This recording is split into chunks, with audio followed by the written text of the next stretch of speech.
നാരായണ നാരായണ നാരായണ. ശ്രീ ഗുരുവായൂരപ്പ. ശ്രീമദ് ഭാഗവത മഹാപുരാണം ദശമസ്കന്ധം 8-ാമത്തെ അധ്യായം. ബാലലീല, നാമകരണം തൊട്ടുള്ള കാര്യങ്ങളൊക്കെ വിസ്തരിക്കണ ഭാഗമാണ്. സ്ഥേയയോഗങ്ങളൊക്കെ ഇതിൽ കാണാൻ സാധിക്കും. യശോദാനന്ദ ഗോപന്മാര് ദ്രോണനും ധാരിയും ആയിരുന്നു, അഷ്ടവസ്തുക്കളിൽപ്പെട്ടവരാണ് എന്നെല്ലാം പറയണം. ഗർഗമഹർഷി യാദവന്മാരുടെ പുരോഹിതൻ. വസുദേവര് ഒന്ന് പ്രചോദിപ്പിച്ചു എന്ന് പറയണു. വസുദേവ പ്രചോദിത. അതിൻ്റെ രണ്ടർത്ഥത്തിലുണ്ട്. ഈ വസുദേവർ തന്നെയാണോ പ്രചോദിപ്പിച്ചത്, അതോ നീ ഭഗവാൻ ഉള്ളിലിരുന്നു കൊണ്ട്, ഭഗവാൻ ഉള്ളിലുണ്ട് ഇവർക്കൊക്കെ, അപ്പോൾ സ്വയമേവ തന്നെ അത് തോന്നും. അവിടെ ചെന്ന് പറയൊന്നും വേണ്ട. അങ്ങോട്ടും ഇങ്ങോട്ടുമൊക്കെ ഒരു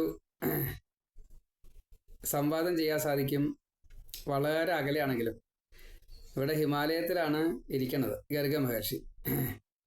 വസുദേവർ ഇവിടെ കംസന്റെ കൊട്ടാരത്തിലാണ്. അതും അത്ര സുഖാന്തരീക്ഷത്തിലല്ല. അപ്പം അതൊന്നും അത്ര എളുപ്പമല്ല. ഗർഗ മഹർഷി ഈ ഭഗവാന് നാമകരണം ചെയ്യുക എന്നത് ജന്മോദ്ദേശ്യമായിട്ട്, ജന്മസാഫല്യമായിട്ട് കണക്കാക്കണ ഒരു ഹോരാശാസ്ത്ര അല്ലെങ്കിൽ ജ്യോതിഷിയാണ്. അപ്പോൾ നന്ദഗോപരുടെ ഗൃഹത്തിലേക്ക്, അമ്പാടിയിലേക്ക് വന്നു കഴിഞ്ഞപ്പോൾ ആളെ മനസ്സിലായി. വളരെ ബഹുമാനത്തോട് കൂടിയിട്ട് നന്ദഗോപുര സ്വീകരിച്ചു, പൂജിച്ചു, സ്തുതിച്ചു. ജ്യോതിശാസ്ത്രം നന്നായിട്ട് അറിയാവുന്നതായിട്ടുള്ള ഒരു മഹാബ്രാഹ്മണൻ്റെ, അതേപോലെ യാദവ പുരോഹിതൻ്റെ വരവ് അവരത്ര പ്രതീക്ഷിച്ചില്ല. അപ്പോൾ കാര്യങ്ങളൊക്കെ പറഞ്ഞതിന് ശേഷം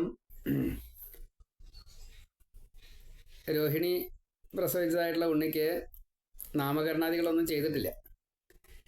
അത് യാദവ പുരോഹിതനായിട്ടുള്ള ഗർഗ മഹർഷിയുടെ അവകാശമാണ്, അദ്ദേഹമാണ് ചെയ്യേണ്ടത്. അപ്പോൾ അത് ചോദിച്ചു. രോഹിണിയുടെ നാമകരണം നടത്താൻ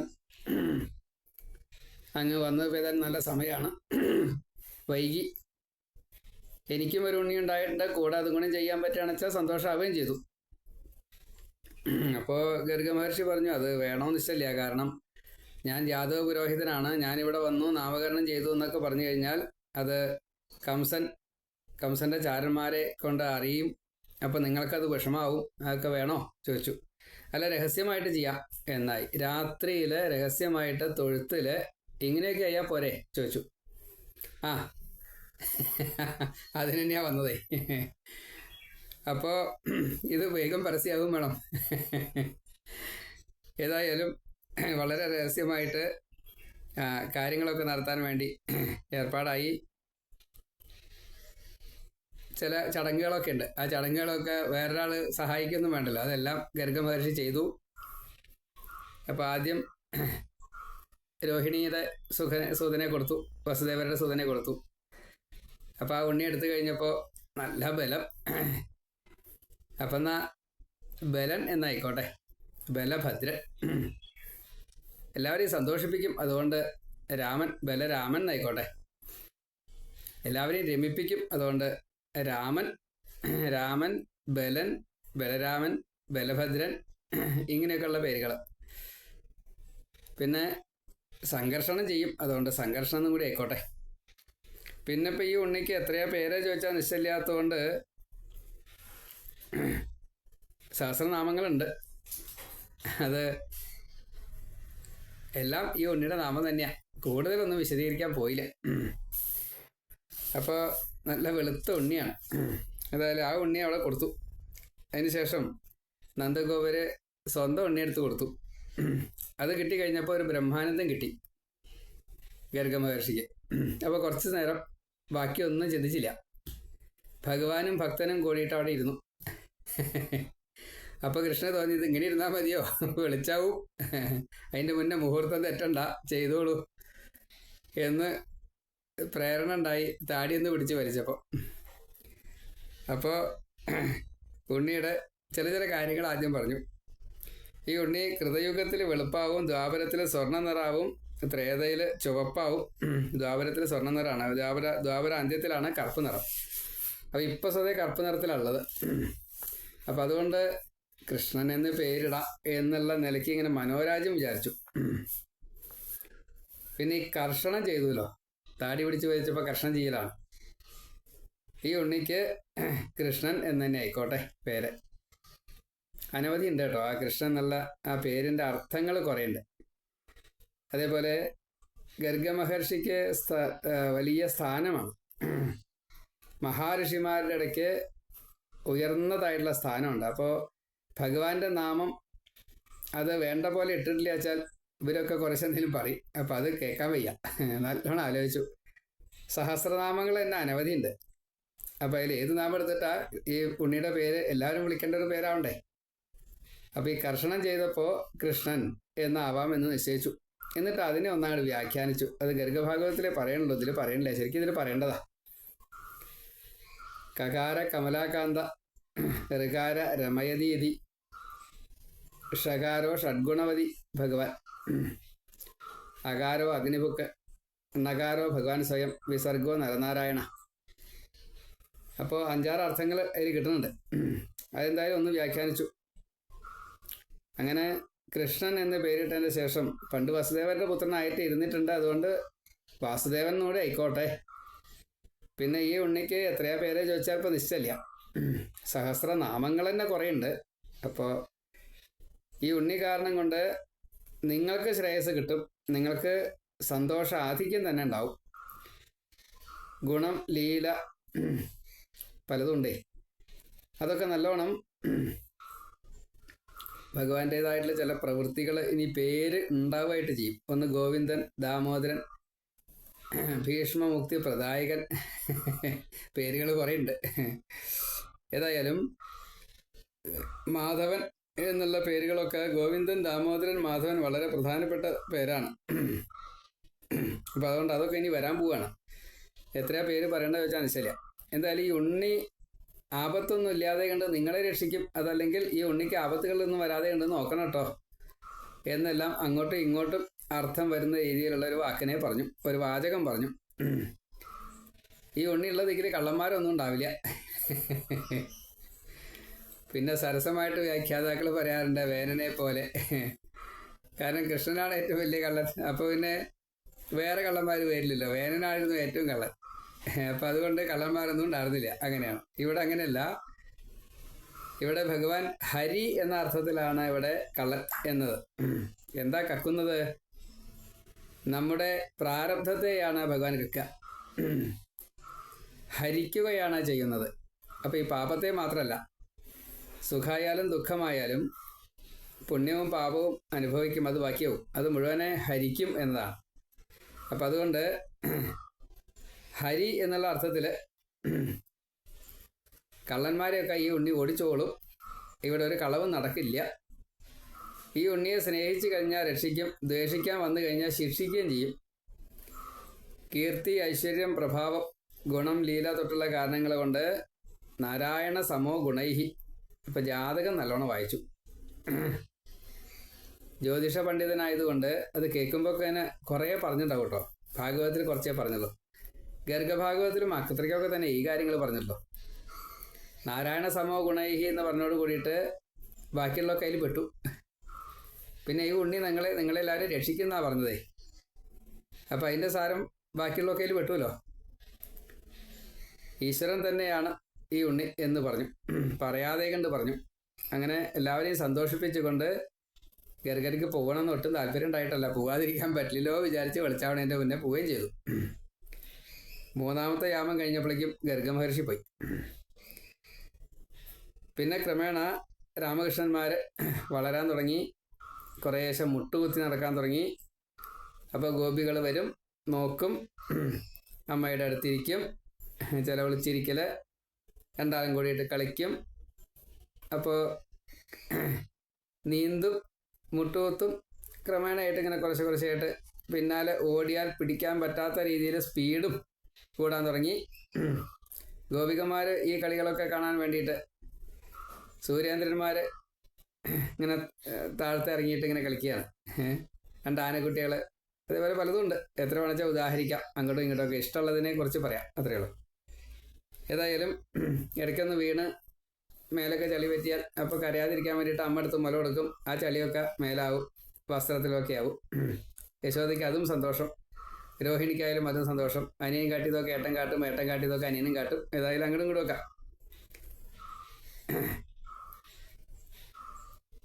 പശുക്കുട്ടികൾ, തൊഴുത്ത്, ഇതൊക്കെ അവർക്ക് വലിയ പ്രാധാന്യമാണ്. അതുകൊണ്ട് പശുക്കുട്ടികൾ അകത്തേക്ക് വരികയൊക്കെ ചെയ്യും. അപ്പോൾ പശുക്കുട്ടികളുടെ വാല് പിടിച്ചിട്ട് കുറേ അങ്ങനെ നീക്കാൻ തുടങ്ങി. അപ്പോൾ പശുക്കുട്ടികൾ നടക്കുമ്പോൾ ചിലപ്പോൾ വീഴും, ചിലപ്പോൾ നടക്കും. ഏതായാലും ക്രമേണ നടക്കാൻ പഠിച്ചു. ഗോപികന്മാരെ എത്രത്തോളം പറ്റിക്കാൻ പറ്റിച്ചാൽ അതൊക്കെ ചെയ്യും. പിന്നാലെ ഓടി വന്നാൽ മുട്ടുകുത്തുന്ന പ്രായം തൊഴിലെ അങ്ങനെയാണ്, പിടിക്കാൻ കിട്ടില്ല. എന്താ പിടിക്കാത്ത ചോദിച്ചാൽ തിരിഞ്ഞു നിൽക്കും, എടുക്കും, ലാളിക്കും. ഒരു കയ്യിൽ നിന്ന് അടുത്ത കൈയിലേക്ക്, അടുത്ത കയ്യിൽ നിന്ന് അടുത്ത കൈയിലേക്ക്, ഇങ്ങനെ ഏകൈകമാശു പരിഗ്രഹ്യ. അപ്പോൾ വണ്ട് ഒരു പൂവിൽ നിന്ന് മറ്റൊരു വണ്ടിലേക്ക് തേൻ കുടിച്ചിങ്ങനെ പോണ പോലെ, പറന്നു പോണ പോലെ ഈ കറുത്ത ഉണ്ണി ഈ വെളുത്ത ഗോപികളുടെ കൈക്കൂടെ ഇങ്ങനെ സഞ്ചരിച്ചു കൊണ്ടേയിരിക്കും. ഉണ്ണി ഭൂമി കാണാൻ കുറച്ച് കഷ്ടിയാണ്. വീട്ടുകാരുടെ കാര്യങ്ങൾ നടക്കണ്ടോ ഇല്ലേ എന്നുള്ളത് ശ്രദ്ധിക്കണില്ല എന്നുള്ള മട്ടായി. ആണുങ്ങൾക്കും പ്രശ്നമില്ല, പെണ്ണുങ്ങൾക്കും പ്രശ്നമില്ല. ഗോപികമാരെല്ലാവരും ഇവിടെയാണ്. വെളിച്ചമായി അവിടെ എത്തി, പിന്നെ രാത്രിയെ പോലുള്ളൂ.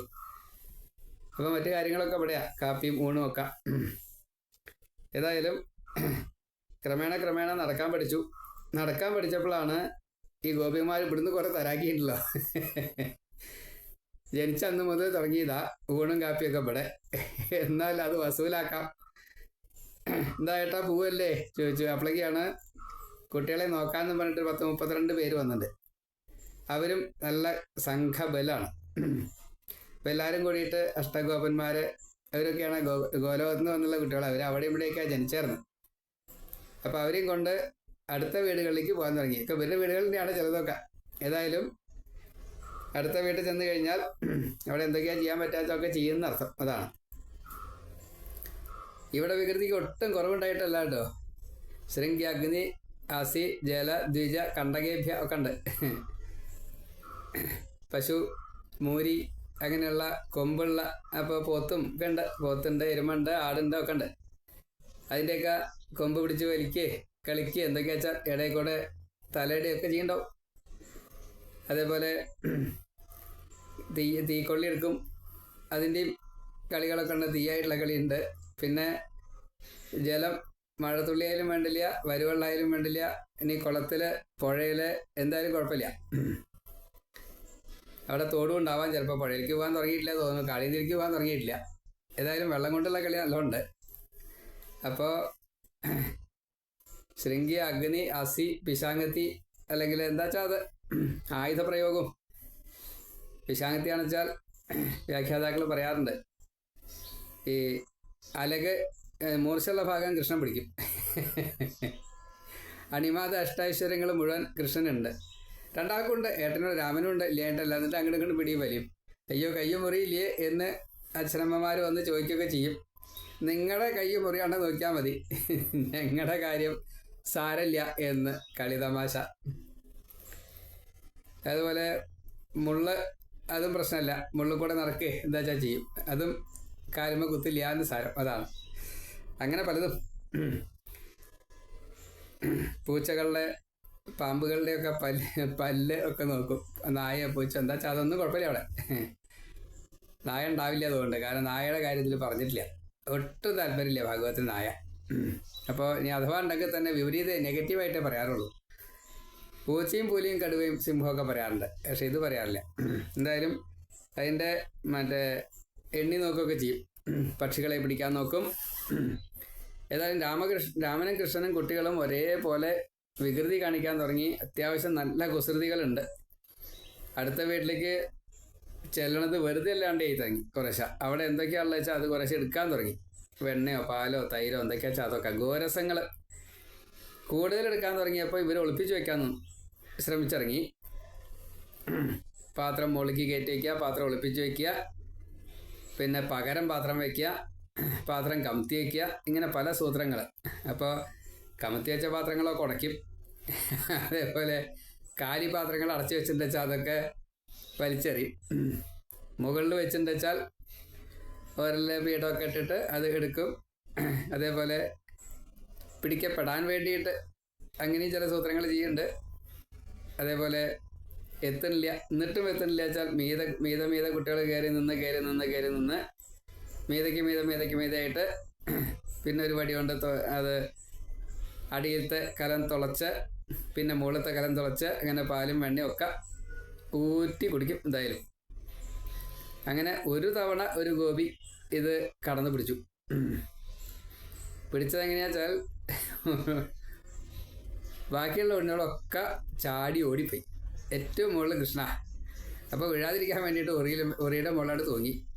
അപ്പോഴാണ് ഈ ഉടമസ്ഥയായിട്ടുള്ള ഗൃഹനാഥ വന്നത്. കയ്യോടെ പിടിച്ചു, താഴത്തേക്ക് ഇറക്കി.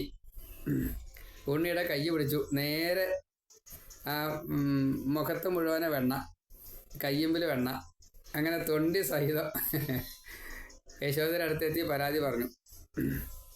നിന്റെ ഉണ്ണി അപ്പോഴേക്കും എല്ലാവരും കൂടിയിട്ടോ, അനവധി ആൾക്കാർ കൂടി. നിന്റെ ഉണ്ണി ഇതാ ഞങ്ങളുടെ ഗൃഹങ്ങളിൽ വന്നിട്ട് ഇങ്ങനെയൊക്കെ ചെയ്യുന്നുണ്ട് തെളിവ് എന്ന് പറഞ്ഞു. അപ്പോൾ യശോദ കൂടുതൽ ചിരിക്കാൻ തുടങ്ങി, കളിയാക്കി ചിരിക്കണ പോലെ. അപ്പോഴേക്കും ഈ ഗോപിക്ക് ശുണ്ഠി വന്നു. എൻ്റെ മുതൽ ഇത്രയും കാലമായിട്ട് നഷ്ടപ്പെടുത്തിയത് ഞാൻ പരാതി പറഞ്ഞപ്പോൾ എന്താ യശോദ ഇങ്ങനെ ചിരിക്കണത് ചോദിച്ചു.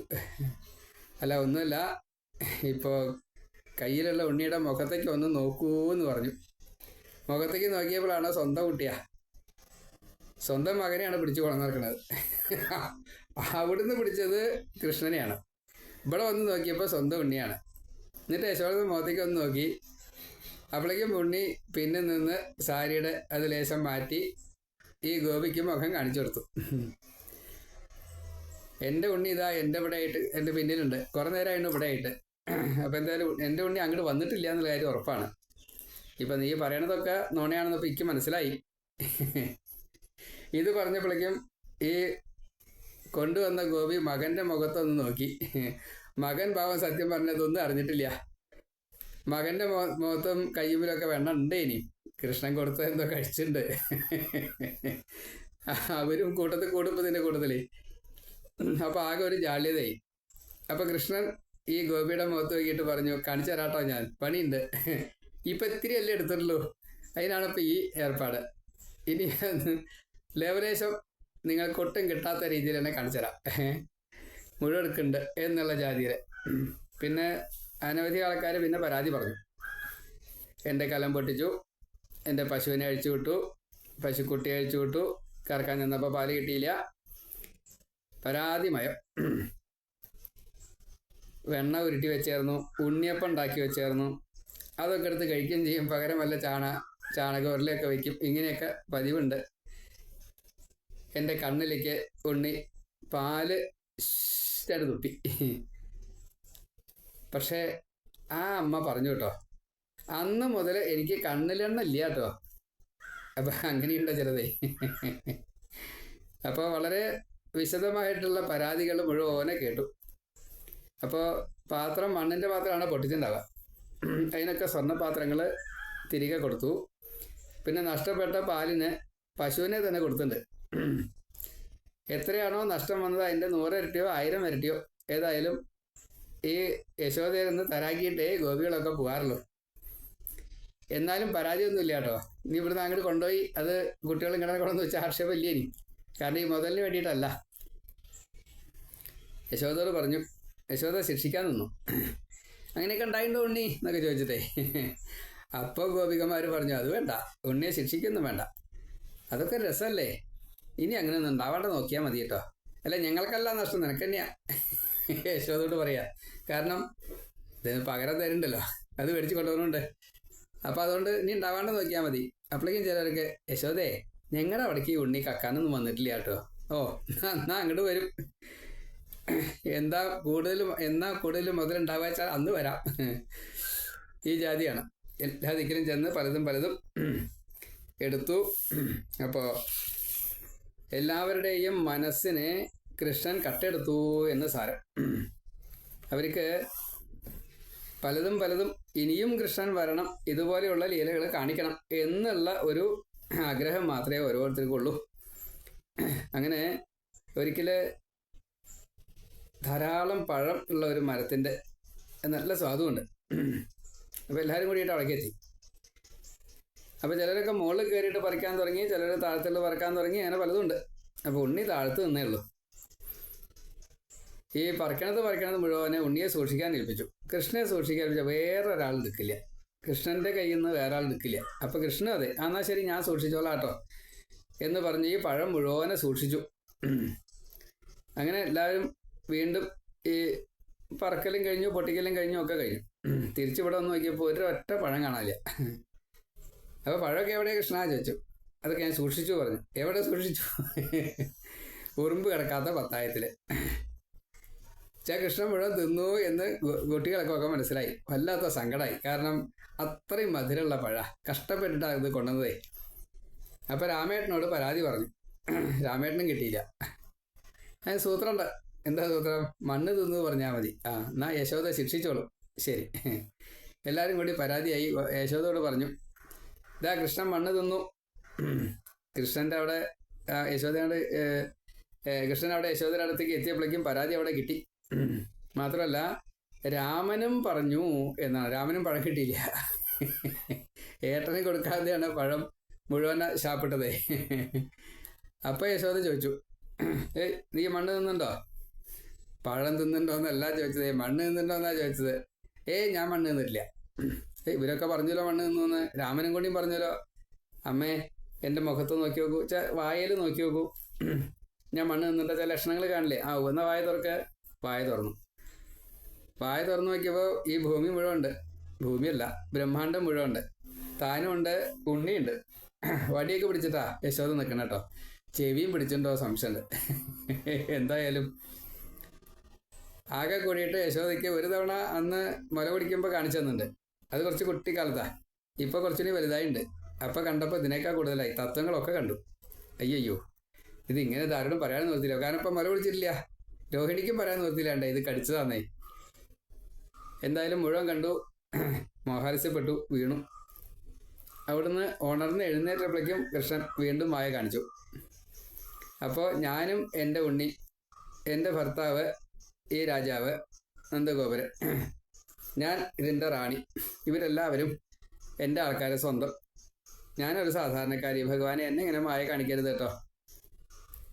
പ്രാർത്ഥിച്ചു. മായൊന്നും കാണിക്കണില്ല കൃഷ്ണൻ. പറയാതെ കണ്ട് മായ പിൻവലിച്ചു. അപ്പം അങ്ങനെ അന്നത്തെ കാര്യം അങ്ങനെ കഴിഞ്ഞു. 14 ലോകം കണ്ടപ്പോഴത്തെ ആ പരിഭ്രമം അത് കഴിഞ്ഞിട്ട് മായ കാണിച്ചപ്പോൾ സാധാരണ പോലെ തന്നെ. ഇങ്ങനെ ഇന്ദ്രിയങ്ങളെ കൊണ്ട് അറിയാത്തതായിട്ടുള്ള ഭഗവാനെ ഈ വിരാട് സ്വരൂപത്തെ മുഴുവൻ, ബ്രഹ്മാണ്ടത്തെ മുഴുവൻ നന്നായിട്ട് കാണിച്ചു കൊടുത്തു. ആ സമയത്ത് യശോദ ഈ ഉണ്ണി ഒരു പക്ഷേ ഈശ്വരനാവാം എന്ന് ശങ്കിച്ചിട്ടുണ്ടാവണം. ഏതായാലും ഉണ്ണിയെ നമസ്കരിച്ചു. ഉണ്ണിയല്ല നമസ്കരിച്ചത്, ഭഗവാനെയാണ് നമസ്കരിച്ചത്. അങ്ങനെ ധാരാളമായിട്ട് ഇതുപോലത്തെ ലീലകൾ ചെയ്യുമ്പോൾ ഒക്കെ എന്തെങ്കിലും പ്രശ്നം ഉണ്ടായിക്കഴിഞ്ഞാൽ, ഈ സ്തന്യപാനം കാര്യങ്ങളൊക്കെ കഴിഞ്ഞതിന് ശേഷം ബ്രാഹ്മണർക്ക് പ്രത്യേകമായിട്ട് ദാനാദികൾ ഊട്ടമൊക്കെ ചെയ്യും. വേദം മുറ ജപിക്കുക, അങ്ങനെ പലതുണ്ട്. അന്നൊക്കെ സ്പെഷ്യലായിട്ട് ഇതൊക്കെ ചെയ്തു. അപ്പോൾ ഈ പരീക്ഷത്ത് ചോദിച്ചു, അല്ല ഇങ്ങനെയൊക്കെ കാണിച്ചു കൊടുക്കാൻ, അനുഭവിക്കാൻ, ഈ സച്ചിദാനന്ദത്തെ അനുഭവിപ്പിക്കാനുള്ള കാരണം എന്താ? ആരാ ഈ യശോദി നന്ദഗോപുരം ചോദിച്ചു. അപ്പോൾ ശ്രീശോഭന മഹർഷി പറഞ്ഞു, പ്രസവിച്ച ദേവകിക്കോ അച്ഛനായിട്ടുള്ള വസുദേവർക്കോ കൊടുക്കാതെ കണ്ട് ഈ യശോദയ്ക്കും നന്ദഗോപുരക്കും ഗോകുലത്തിനും ഈ ഉണ്ണിയുടെ ഈ ലീലകളൊക്കെ കാണിച്ചു കൊടുക്കാനുള്ള പങ്കാളികളാക്കാനുള്ള കാരണം, അഷ്ടവസുക്കളിൽ ദ്രോണൻ്റെ പത്നി ധരയും കൂടിയിട്ട് ബ്രഹ്മാവിനെ തപസ് ചെയ്തു. ഭഗവാനെ പുത്രനായിട്ട് കിട്ടണമെന്നാണ് ലക്ഷ്യം ഉണ്ടായിരുന്നത്. ബ്രഹ്മാവ് ചോദിച്ചു, എന്താ വരം വേണ്ടതെന്ന്. ഭഗവാന്റെ ബാലലീല കാണണം എന്ന് പറഞ്ഞു. തഥാസ്തു പറഞ്ഞു ബ്രഹ്മാവ് പോയി. ഉണ്ണിയായിട്ട് മകൻ വന്നു വെച്ചാൽ പിന്നെ ആ ഉണ്ണി സ്വന്തമല്ലേ, വേറെ വല്ലവരുടെയും അങ്ങനെ തിരിക്കാൻ വയ്ക്കുമോ? അങ്ങനെയാണ് ഈ മധുരയിൽ നിന്ന് അമ്പാടിയിലേക്ക് എത്തിയത്. ഇവിടെ ഇപ്പം പറഞ്ഞിട്ടില്ല, 11 വയസ്സ് വരെ ഉള്ളൂ, അത് കഴിഞ്ഞാൽ ഇല്ല എന്ന് പറയാതെ പറഞ്ഞു. അഷ്ടവസുക്കളിൽ ഭക്തി കൂടുതലാണ്, അതുകൊണ്ടാണ് ഇപ്രകാരത്തിൽ സംഭവിച്ചത്. അവരാണ് യശോദാനന്ദന്മാരായിട്ട് മാറിയത്. അവരുടെ പൂർവ്വജന്മങ്ങളൊക്കെ സ്വതേ ഈ ശിവപുരാണത്തിൽ പറഞ്ഞിട്ടുണ്ട്. ഈ നന്ദഗോപരുടെ ഭക്തി വളരെ ഗംഭീരമായിട്ട് പറഞ്ഞിട്ടുണ്ട്. അങ്ങനെയാണ് കൃഷ്ണൻ്റെ നാരായണൻ്റെ ലീലകളൊക്കെ കാണാനുള്ള ഭാഗ്യം ഉണ്ടായത് എന്നാണ്. അതിനുശേഷം ഉലൂഖല ബന്ധനം എന്നുള്ള ദാമോദര ലീലയാണ് പിന്നീട് പറയണത്. 3 വയസ്സായിട്ടുള്ള സമയം യശോദ ഒരു ദിവസം രാവിലെ നേരത്തെ നീട്ട് മറ്റ് ദേവാരാധികളൊക്കെ കഴിഞ്ഞ് കുളിക്കുക, അടിച്ചൂരുക, പശുവിനെ കറക്കുക, അങ്ങനെയൊക്കെ കഴിഞ്ഞതിന് ശേഷമാണ് തൈര് കലക്കുക. അപ്പോൾ തൈര് കലക്കിക്കൊണ്ടിരിക്കുക, വെളിച്ചായിട്ടില്ല ആ സമയത്ത്. അങ്ങനെ ഉണ്ണിയുടെ ലീലകളൊക്കെ പാട്ടായിട്ട് എഴുതിയിട്ടുണ്ട്. ആ പാട്ട് ഇങ്ങനെ ഓരോരുത്തർ പാടും. അങ്ങനെ യശോദ, ഈ ഗോപികമാർ എല്ലാവർക്കും ആ പാട്ട് അറിയാം. ആ പാട്ട് ഇങ്ങനെ പാടിക്കൊണ്ടാണ് എല്ലാവരും പണിയെടുക്കുക. യശോദ അതുപോലെ തന്നെ. അങ്ങനെ കണ്ണടച്ച് പശുവിനെ ഈ കണ്ണടച്ചിട്ട് ഈ തൈര് ഇങ്ങനെ കലക്കിക്കൊണ്ടിരിക്കുന്ന സമയത്താണ് ഉണ്ണി ഉണർന്നപ്പോൾ കാണാനില്ല. അമ്മയും കാണാനില്ല, ആരെയും കാണാനില്ല. ഇതങ്ങനെ പതിവില്ല. സാധാരണ ഉണ്ണി ഉണർന്നാൽ അമ്മ അടുത്തുണ്ടാവും. അപ്പോൾ ചുണ്ടി വന്നു. അവിടുന്ന് കുറച്ച് കരഞ്ഞു. അവിടുന്ന് ഇങ്ങോട്ട് പോന്നു. പെട്ടെന്നൊക്കെ അങ്ങനെ കിഴിഞ്ഞുണ്ട്. എങ്ങനെയൊക്കെയാണ് വരവ്. ഇവിടെ വന്ന് നോക്കിയപ്പോൾ അമ്മ കണ്ണടച്ചിട്ട് ഇരുന്ന് തൈര് കളയാ. അപ്പോൾ കടകോലിൻ്റെ മീതെ കൈ വെച്ചു. അപ്പോൾ എന്തോ തടസ്സം വന്നിട്ടുണ്ട്, ഉണ്ണി വന്നെന്ന് മനസ്സിലായി. യശോദ കണ്ണ് തുറന്നു, വാരിയെടുത്തു. അപ്പം അങ്ങനെ മുലയിൽ പാലിങ്ങനെ പോകുന്നുണ്ട്. വേഗം അത് കുടിപ്പിച്ചു. അങ്ങനെ കുടിപ്പിച്ചിരിക്കുമ്പോഴാണ് പാലെടുപ്പത്ത് വെച്ചിട്ടുണ്ട്. അതിങ്ങനെ തിളച്ച് പോണു. അപ്പോൾ ഉണ്ണി ഇപ്പോൾ വരാട്ടോ എന്ന് പറഞ്ഞിട്ട് ആ ഉണ്ണി അവിടെ വെച്ചു. എന്നിട്ട് ആ തൈര് പാല് ഇറക്കി വെക്കാൻ വേണ്ടി അങ്ങോട്ട് പോയ സമയത്ത് ഉണ്ണിയുടെ വയറ് നിറഞ്ഞില്ല. ഉണ്ണിക്കാണിച്ചാൽ നല്ലോണം വിശക്കണുണ്ട്. പകുതി കുടിച്ചെടുക്കണേ ഇനി. പിന്നെ ഇങ്ങനെയൊന്നും ഇറക്കി വയ്ക്കാൻ പാടില്ല. ഇതൊക്കെ ബ്രഹ്മഹത്യാപാപാണേ. നിദ്രാഭംഗ കഥാച്ഛേദോ ദമ്പത്യോർ പ്രീതിഭേദനം ശിശുമാതൃ വിഭേദശ ബ്രഹ്മഹത്യ സമം സ്മൃതം എന്ന നിയമമുണ്ട്. അപ്പോൾ ഇവിടെ മുല കുടിക്കൽ ഇടയ്ക്ക് വെച്ച് നിർത്തിയപ്പോൾ അത് ബ്രഹ്മഹത്യാപാപ, അതിന് അമ്മയെ ബാധിപ്പിക്കണ്ട എന്ന് വിചാരിച്ചു. ഏതായാലും അമ്മ അങ്ങോട്ട് പോയ തപ്പിന് ആ തക്കം നോക്കിയിട്ട് കടകോല് വലിച്ചൂരി ആ കലം തല്ലി ഉടച്ചു. അപ്പോൾ ആ മുറി മുഴുവനെ പരന്നു തൈരല്ല മോരായിരുന്നു. തലേ ദിവസത്തെ വെണ്ണ വെച്ചുള്ള പാത്രമുണ്ട്, അതിലേക്ക് ഈ പുതിയ വെണ്ണയൊക്കെ എടുത്ത് വെച്ചു. അതിൽ കൊള്ളാത്തതൊക്കെ ബാക്കി സ്വയം കഴിക്കുകയും ചെയ്തു. പിന്നെ അവിടുന്ന് ഈ തൈരിങ്ങനെ പരന്ന് കിടക്കല്ലേ, 10 ദിക്കിലേക്കും ഒന്ന് അങ്ങോട്ടും ഇങ്ങോട്ടൊക്കെ ഒന്ന് ഓടി. അങ്ങോട്ട് പോയ പാടുണ്ട്, ഇങ്ങോട്ട് വന്ന പാടില്ലേ. അങ്ങനെയൊക്കെയാണ്. ഏതായാലും അവിടുന്ന് ഓടിയിട്ട് താൻ സാധാരണ പോവാറില്ലാത്ത ആ സ്ഥലത്തേക്ക് പോയിട്ട് പൊളിച്ചിരിക്കാം എന്ന് വിചാരിച്ചിട്ട് അങ്ങടാ കൊണ്ടുപോയത്. പാത്രം കൊണ്ട് ഒരൽപ്പരയിലേക്കാണ് പോയത്. അവിടെ ചെന്നപ്പോൾ ഒരലുണ്ട്, അതിൻ്റെ മീതെ കയറിയിരിക്കുകയാണ്. അപ്പോൾ ഈ പാത്രത്തിലെ വെണ്ണ അടിയിൽ വെച്ചു. അതുവരെ ഉണ്ടായിരുന്ന വെണ്ണയൊക്കെ എല്ലാവർക്കും കൊടുത്തു കേട്ടോ. എല്ലാവരും വെണ്ണ സുഖമായിട്ട് കഴിക്കുന്നുണ്ട്. ഉണ്ണിയും വെണ്ണ കഴിക്കുന്നുണ്ട്. അങ്ങനെ യശോദ അവിടെ തിരിച്ചു വന്ന് നോക്കിയപ്പോൾ മുറി മുഴുവനെ തൈരാണ്. ഈ മോരായിരുന്നു എന്നർത്ഥം. വെണ്ണ കാണാനില്ല. തലേ ദിവസത്തെ വെണ്ണ നോക്കി അതും കാണാനില്ല. കാൽപ്പാട് കണ്ടു. അപ്പോൾ ഓരോ കാൽപ്പാടും അങ്ങടെ പോയി കാണാനുള്ളൂ, ഇങ്ങോട്ട് കാണാനില്ല. അവിടെയൊക്കെ പോയി നോക്കി, അവിടെ ഒന്നും കാണാനില്ല. ഇതെന്താ അത്? സാധാരണഗതിയിലൊരു കണക്കുണ്ട്. ഉമ്മറത്തേക്ക്, അടുക്കളയിലേക്ക്, മുറിയിലേക്ക്, അങ്ങനെ പല ഇതൊക്കെ ഉണ്ടല്ലോ, നടുമുറ്റത്തേക്ക്, അങ്ങനെയൊക്കെ പോവും. അത് അവിടെയൊക്കെ നോക്കി, അവിടെ ഒന്നുമില്ല. പിന്നെ പോവാത്ത സ്ഥലമാണ് ഒരൽപ്പേരൊക്കെ. പണിയെടുക്കാൻ വേണ്ടിയല്ലേ കുട്ടികളൊക്കെ. അപ്പോൾ എന്തായാലും അങ്ങോട്ട് പോവില്ല. ഒടുക്കാണ് അവിടേക്ക് പോയി. അവിടെ നോക്കിയപ്പോൾ ഈ കുരഞ്ഞന്മാരുണ്ട്, പൂച്ചയുണ്ട്, കാക്കയുണ്ട്, തത്തയുണ്ട്. എല്ലാവരും വെണ്ണ തിന്നുകൊണ്ടിരിക്കുക. കുട്ടികളും ഉണ്ട്. ഉണ്ണി ഒരലിൻ്റെ മുകളിൽ ഇരുന്നിട്ട് സുഖമായിട്ട് വെണ്ണ തിന്നുന്നുണ്ട്. 4 പേരും നല്ലോണം വീക്ഷിച്ചു യശോദ. അപ്പോഴാണ് ഈ കാഴ്ച കണ്ടത്. കുട്ടികളൊക്കെ കഴിച്ചോട്ടെ, കുഴപ്പമില്ല. ഈ കാക്കയ്ക്കും പൂച്ചയ്ക്കും ഞാൻ അത്ര അധ്വാനിച്ചിട്ട് രാവിലെ നേരത്തെ നീട്ട് കുളിച്ച് എങ്ങനെയൊക്കെയാണ് അപ്പോൾ ഇത് ചെയ്യണതേ. മാത്രമല്ല സമ്പാദ്യമാണല്ലോ, അതിങ്ങനെ കളയാൻ പാടുമോ എന്നൊക്കെ തോന്നി. പിന്നെ ആ ഒരു പ്രവൃത്തി എടുത്ത സമയത്ത് ഈ തൈര് പൊട്ടിക്കലും കലം പൊട്ടിക്കലും ഒക്കെ കൂടി കുറച്ചൊരു ചുണ്ടി വന്നു. പിന്നെ തിരഞ്ഞിട്ട് ആളെ കണ്ടില്ല. നോക്കിയപ്പോഴാണ് ഒരലിൻ്റെ മീതെയാണ് ഇരിക്കുന്നത്. വെണ്ണയുടെ പാത്രം കാണാനുമില്ല. അപ്പോൾ ഒരു മയിൽപ്പീലി എടുത്തിട്ട് അടിക്കാൻ വേണ്ടി ചെന്നു. ചെന്നപ്പോൾ ഉണ്ണി ചാടലും മോഡലും കഴിഞ്ഞു. അപ്പം നോക്കുമ്പോൾ ഉരലിൻ്റെ ഉള്ളിലുണ്ട് ബാക്കിയുള്ള വെണ്ണ. ഇത്തിരി ഉള്ളൂ, ബാക്കിയൊക്കെ കഴിഞ്ഞിരിക്കണം. ഇനി അത് ഉപയോഗിക്കാൻ പറ്റുന്നോന്നില്ല, ആ മട്ടായിരുന്നു. ഏതായാലും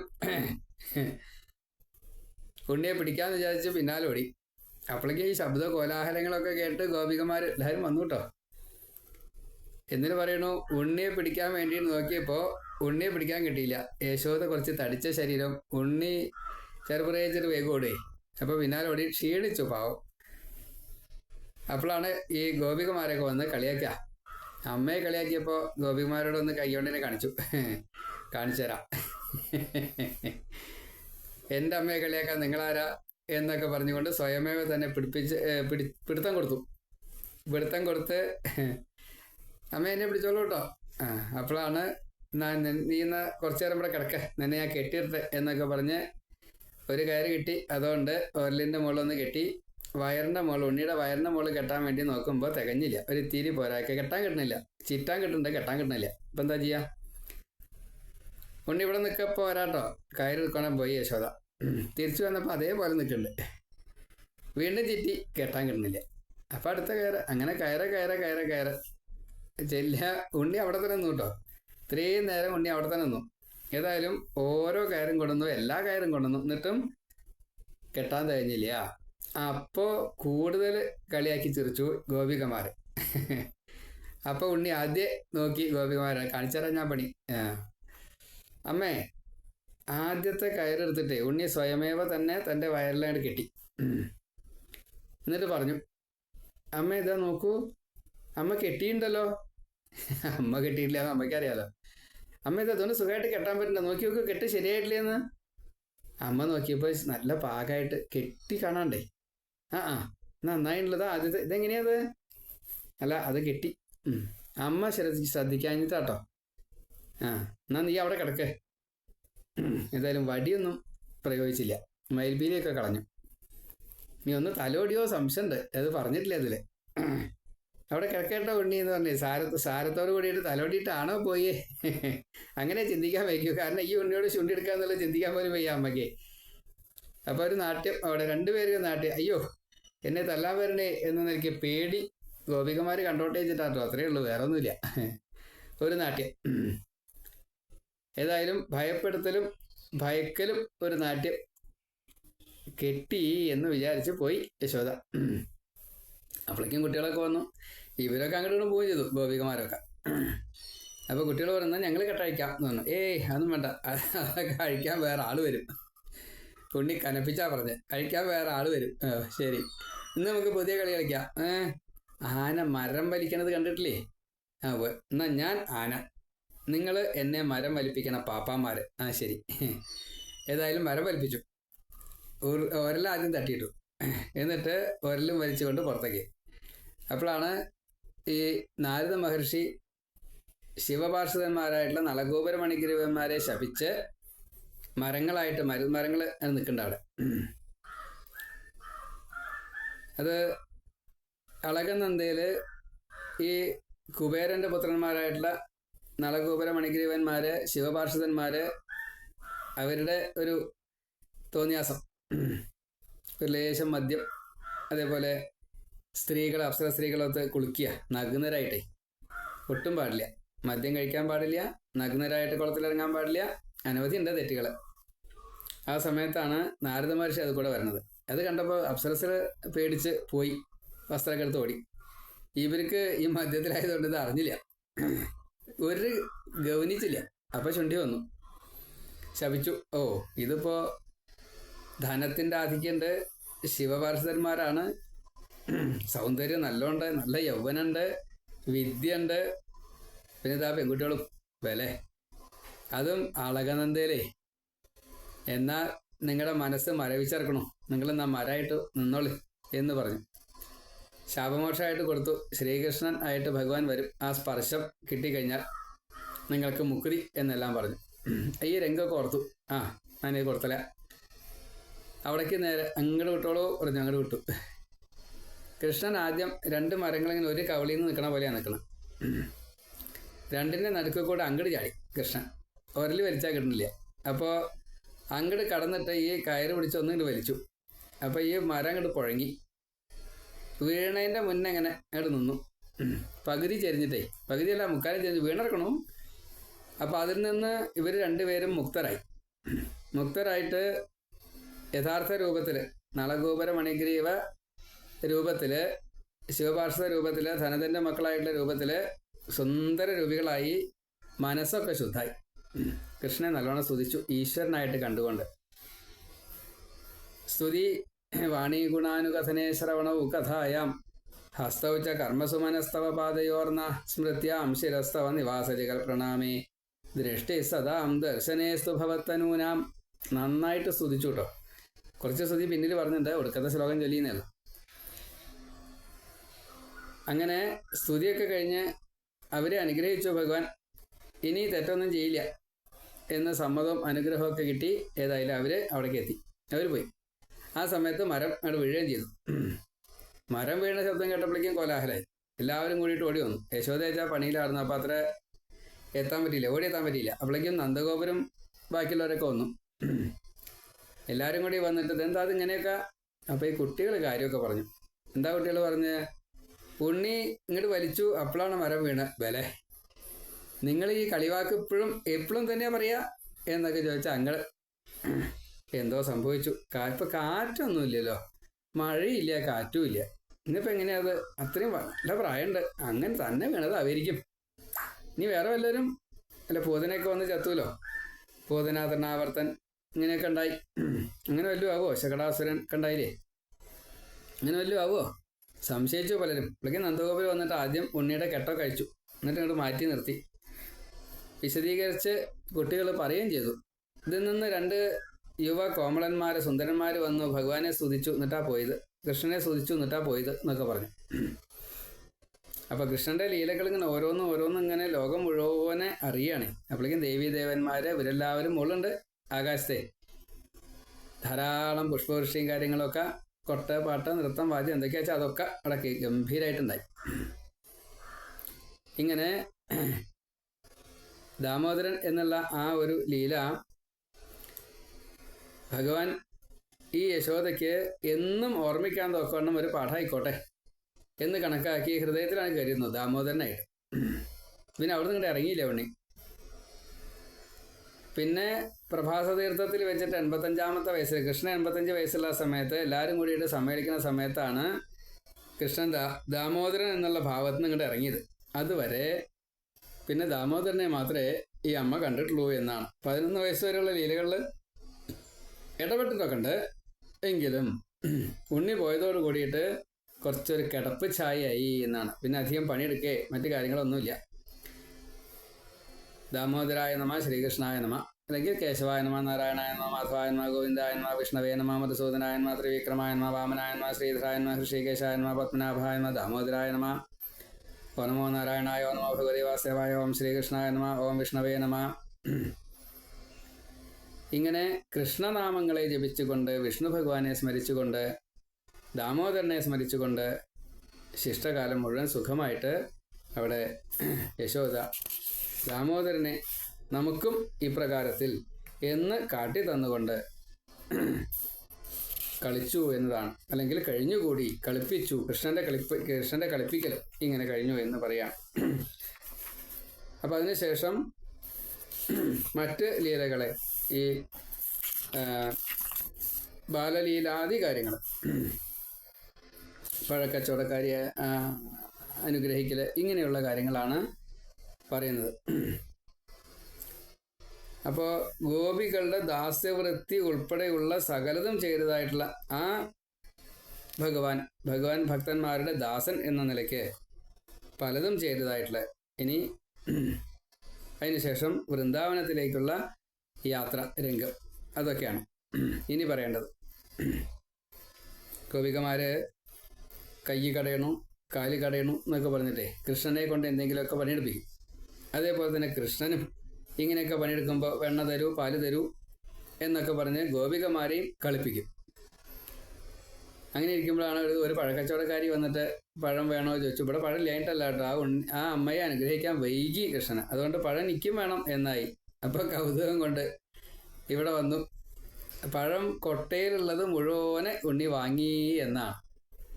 അതെങ്ങനെ വാങ്ങി ചോദിക്കരുത്, എങ്ങനെ ആ ഉണ്ണിയുടെ കയ്യിൽ ഒതുങ്ങി ചോദിക്കരുത്, പോതിനെ കൊന്നയാളാ. അപ്പം അതുകൊണ്ട് കഥയിൽ ചോദ്യമില്ല. ഏതായാലും കൊട്ട കാലിയായി. ഉണ്ണി അകത്തേക്ക് ഓടി. എന്നിട്ട് കുറച്ച് നെല്ല്, അപ്പം ചെറിയ ഉണ്ണിയായിട്ടാട്ടോ ഇങ്ങനെയുള്ള വരവ്. രണ്ട് കയ്യിലും കൂടിയിട്ട് കുറച്ച് നെല്ല് കൊണന്നു. നെല്ലാണോ അരിയാണോ കൊണ്ടുവന്നത് എന്തായാലും നിശ്ചയില്ല, ധാന്യം എന്നേ പറഞ്ഞിട്ടുള്ളൂ. അതിവിടെ കൊണ്ടുവന്ന് കൊട്ടയിലേക്ക് ഇട്ടു. അപ്പം അതും കൂടി കൗതുകത്തോട് കൂടിയിട്ട് ഈ അമ്മ നോക്കി നിൽക്കുകയും ചെയ്തു, പഴക്കച്ചവടക്കാരി. അങ്ങനെ ഉണ്ണിയെ യാത്രയാക്കി താൻ അവിടുന്ന് നീട്ടു. സാധാരണഗതിയിൽ എന്താ വെച്ചാൽ അന്നന്നത്തെ പഴം വിറ്റ അന്നന്നത്തെ ആഹാരം കഴിയും, അങ്ങനെയാണ്. അന്ന് വിശപ്പൊന്നും തോന്നിയില്ല. കുടുംബത്തിലെ പ്രാർത്ഥന അതെങ്ങനെയും കഴിയും എന്ന് വിചാരിച്ചു കൊണ്ട് അമ്മ ഈ ഉണ്ണിയെ തന്നെ നോക്കിയിട്ട് മറ്റൊന്നും ശ്രദ്ധയിലില്ലാതെ കണ്ട്, മനസ്സിലും ഉണ്ണിയല്ലാണ്ട് വേറൊന്നുമില്ല. തിരിഞ്ഞു നോക്കും നടക്കും, തിരിഞ്ഞു നോക്കും നടക്കും, തിരിഞ്ഞു നോക്കും നടക്കും.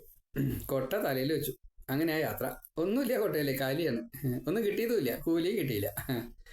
ഈ നെല്ല് മാത്രം 4 മണി വേണ്ട. അത് പകുതി ച്യുതധാന്യം എന്ന് പ്രത്യേകം പറഞ്ഞില്ല, കയ്യിൽ നിന്ന് കുറെ പോയിരുന്നു.